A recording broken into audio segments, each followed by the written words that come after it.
Okay, it's a sad day, but I think that we appreciate the life and contribution of Comrade Kathy. I think more importantly, he left with the same resilience and dignity that he lived. My personal contact goes back to 1985 when I was detained in solitary and I was held in Polsmoor.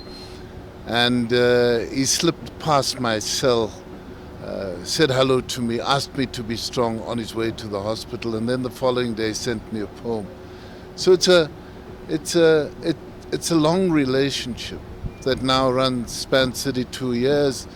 But when I speak to many of the people around, his old friends and comrades, that 32-year relationship is short.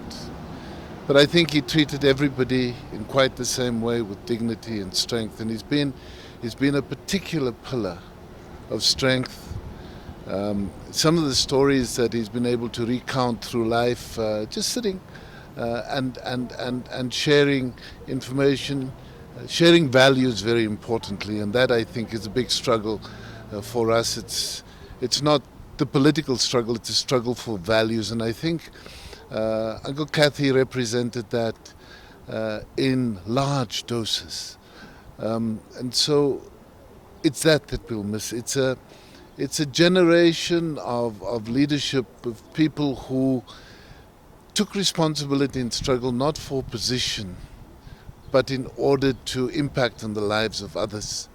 And so in mourning his passing, I think we mourn the coming to an end of that generation, because there are still others around. There are few, the other two Rivonia trialists. There are people like Mac Maharaj of the second generation, Lalu Chiba, but the numbers are becoming fewer and fewer, but the battle for values is becoming greater, because the sideshow of money and the feeding trough is becoming too big.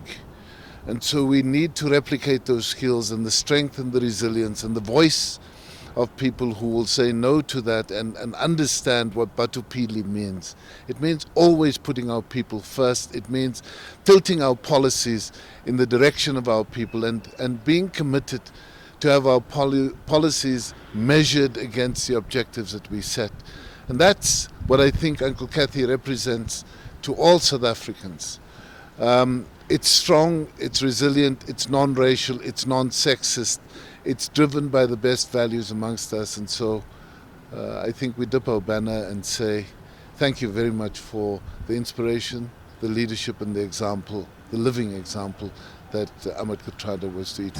For me, the fondest memory is that first encounter.